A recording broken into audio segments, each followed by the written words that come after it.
Time to get you that ice advice with the NHL's Pete Jensen, live right here on this Thursday morning on the early line on SportsGrid. Pete, great to have you back in the show. As football season winds down, we're going to be talking a lot more around the National Hockey League. So to get us caught up, who better than you, my friend, to be here on TEL? As always, we appreciate the time.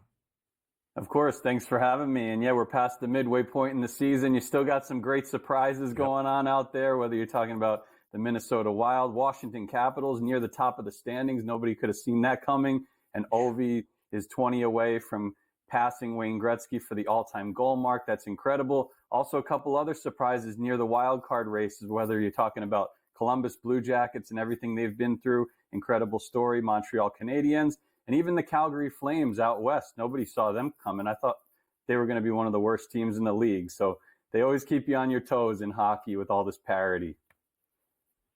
Indeed. 73 points, Pete, for the Caps this year, tied for the most around the NHL. And the Carolina Hurricanes, of course, going to factor in as well. Blockbuster trade last week. Mikko Rantanen making his way to Carolina. And, Pete, the Hurricanes are near the top of the standings and have been near the top of the odds board all year long. But now the Canes are the favorites to win Lord Stanley's Cup at a 6-1 number. Where does Carolina stand right now, in your estimation, near the best of the best in the NHL? Right now, after the Rantanen trade, that's a home run for them. Rantanen's in his contract year. He's one of the top 5 or 10 players in the NHL. Used to run sidekick with Nathan McKinnon and was top 5 in the NHL in points over the past 4 seasons combined prior to the trade. So it's a great piece for them to potentially put them over the top. The issue is other teams out there, whether it's even a Colorado, a Dallas, a Vegas, the Rangers, like these teams are going to make moves before the deadline as well.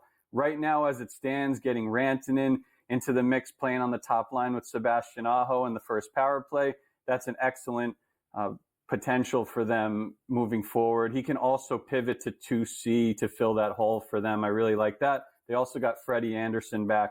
He had a shutout against the Rangers the other day. Having Anderson and Kochetkov there in the net gives them a better chance to go on a deep run for sure.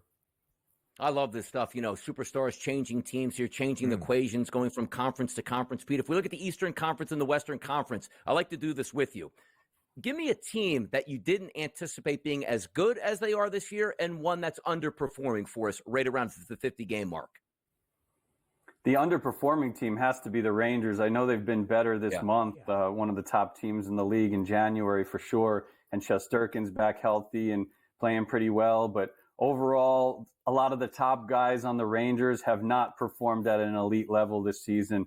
Even if you're talking about Panarin and Fox, they've turned it around lately, but Zibanejad, Kreider, pretty much non-existent for most of the season, and that's a big problem for the Rangers, who are a pretty top-heavy team. I do expect them to get in the playoffs, and they'd be dangerous, like if they matched up against a Washington in the first round, or really anybody other than Florida or Carolina in the first round. They probably wouldn't play Carolina in the first round, but again, they find the right matchup.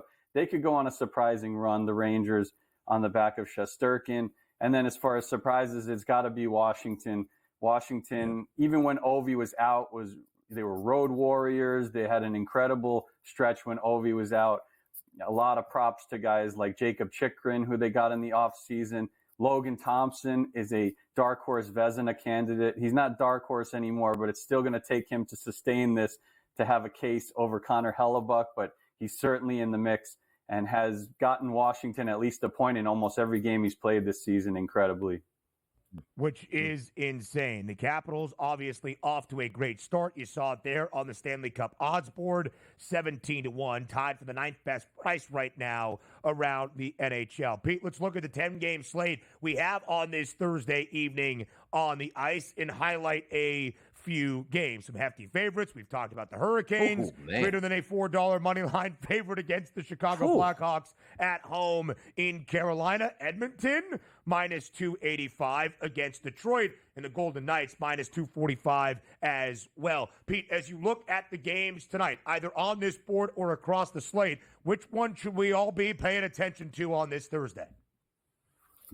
Well, from a game standpoint, I think you can't overlook the Columbus Blue Jackets and what they do home or road. They're a better home team than on the road, but they still have a top 10 offense in the league, an upper echelon power play, even after the injury to Sean Monahan, and then also their shots on goal per game, top 10 in the league. So Vegas is the favorite pretty clearly there, but Columbus can take some teams by surprise. They have all season long. I'm really interested in seeing how that matchup's going to go. I also like a couple of prop angles here. Mikko Rantanen against the Blackhawks. It's a good spot for him to get his first goal since the trade. He has 8 shots on goal over his first 2 games for Carolina, playing on the top line with his Finnish buddy Sebastian Aho. Also like Will Smith, the rookie for the Sharks. The Sharks have a great rookie core. If you haven't been checking, Macklin Celebrini, the number 1 pick, could win the Calder Trophy. He's up in a race with Lane Hudson for Rookie of the Year. But also Will Smith, 5-game point streak and 5th quietly among rookies in points per game this season. Drew Doughty came back from injury last night for the LA Kings. They play at Tampa. He had 3 shots and played major minutes. So look for Drew Doughty to potentially get on the board against Tampa Bay. And then Marco Kasper for the Detroit Red Wings. The Detroit Red Wings, since we last talked, made a coaching change. They have a great record over that stretch. It's been the most effective coaching change in the league this season. And he has Kasper 11 points in his past 10 games under Todd McClellan. So very impressive playing on the top line. Very, very impressive indeed. 10-game slate on this Thursday. Pete Jensen got you caught up on everything. The biggest surprises this year, the biggest disappointments.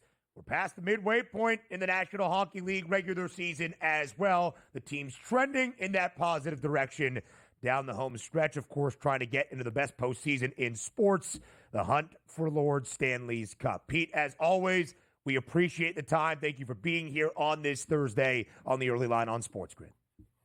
Of course, guys. And yeah, this might just be the year that a goalie wins the Hart Trophy. So keep an eye on Connor Hellebuck if he sweeps the goalie categories again like he did last year.